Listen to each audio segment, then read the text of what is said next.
Hello, this is the HVAC Budget Channel. Today I'm bringing you something a little bit different. This is going to be a historical look at two different multi-tools. Now, on the right-hand side, we have the Leatherman PST, and on the right-hand side, we have the Gerber MPT 5. Now, this is a very strange tool in that Gerber really is known for its one-handed opening pliers, but in the early 1990s, U.S. Marine Corps wanted a multi-tool for its military personnel, and so Leatherman and Gerber actually went head-to-head, and surprisingly, Gerber won the battle, and the MPT, for at least a brief amount of time, was used by the U.S. Marine Corps, from what I understand. The history is a little bit hard to find. It seems a little bit murky, but this is actually the military provisional tool. That's what MPT stands for, number 5. And so it's interesting to see the similarities, but also the differences that these tools have. And I believe that these tools really are still relevant today.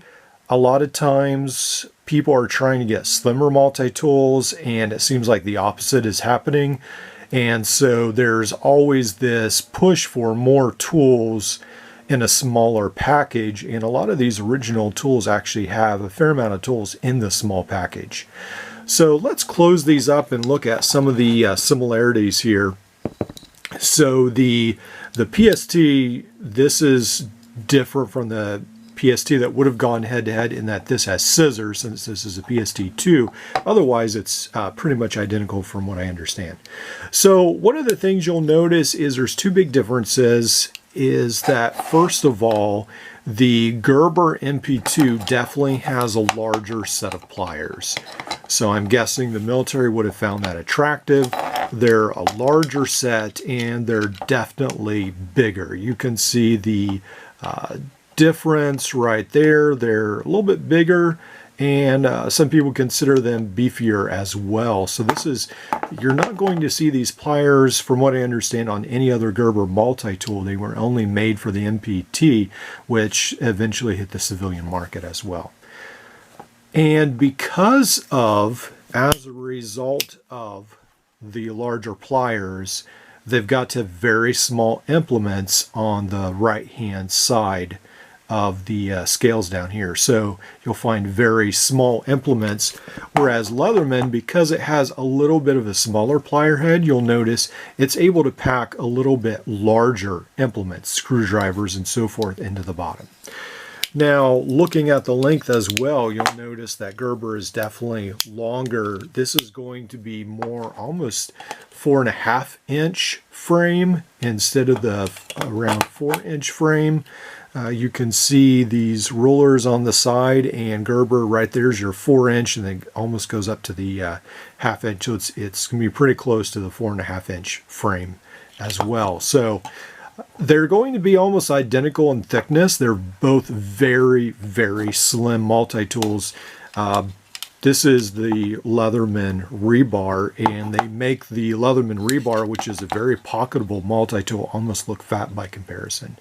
So these are going to be very slim, just a little bit slimmer, but still they are going to be slimmer, easier to carry in the pocket. So one of the things Gerber did also is they tried to negate any complaint of getting discomfort in the hand, so they rolled the edges. Again, a little bit similar to what Leatherman later does with the rebar, how Leatherman rolls the edges.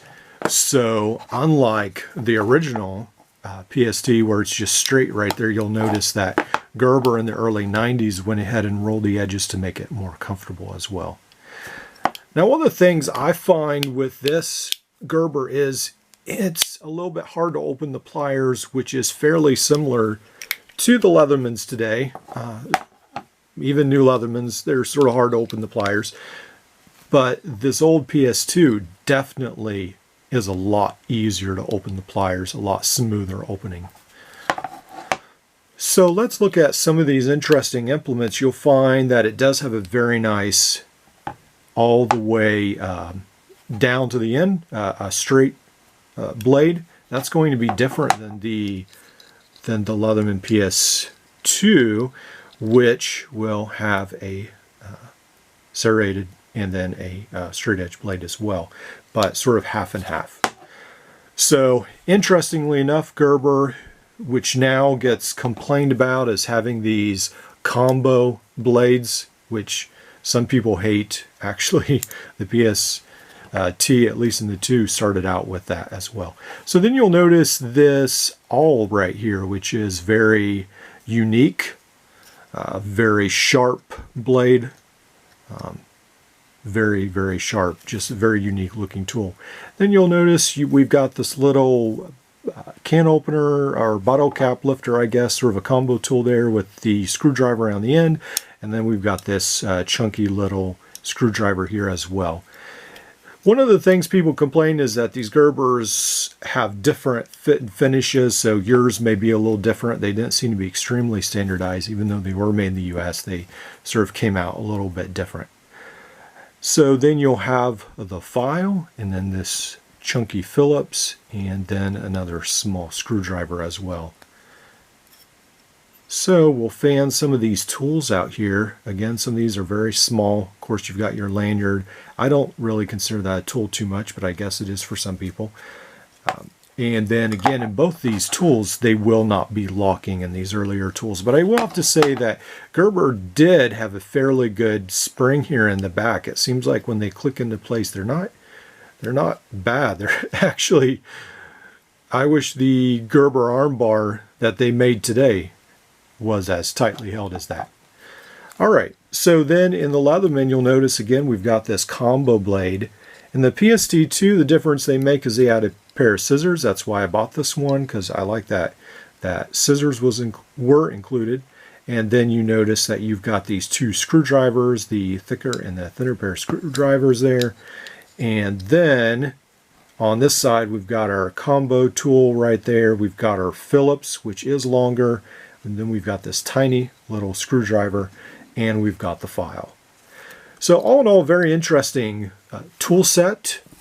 I find it fascinating that from what I understand, obviously the Romans had a multi-tool. The Swiss Army knife was modified from a pre-existing tool into sort of more of a multi-tool, 1871, I believe. But from what I can understand, this is one of the first multi-tools our military used with that was plier-based. So this may be one of the first plier-based multi-tools used by a military. I'm not sure about that. If you have more information, I'd love for you to let me know in the comments below.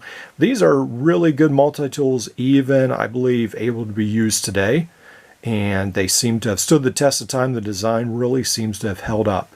I have to say I am more partial to the Leatherman. People will say the ergonomics of the Gerber MPT are better. And maybe they are. I'll have to carry this with me a couple days. I just wanted to let you know the history behind these. I have carried the PST II with me to work, and I really enjoyed carrying that. And I think I'll carry the Gerber MPT and just see how that works as well. So both these are really strong multi-tools. I think they're worth the $20, $25, $30 range that you can get these used. Obviously, these are not sold new anymore. So pick these up, add these to your collection. Definitely an interesting piece of history. All right, have a great day, and we'll see you in the next one.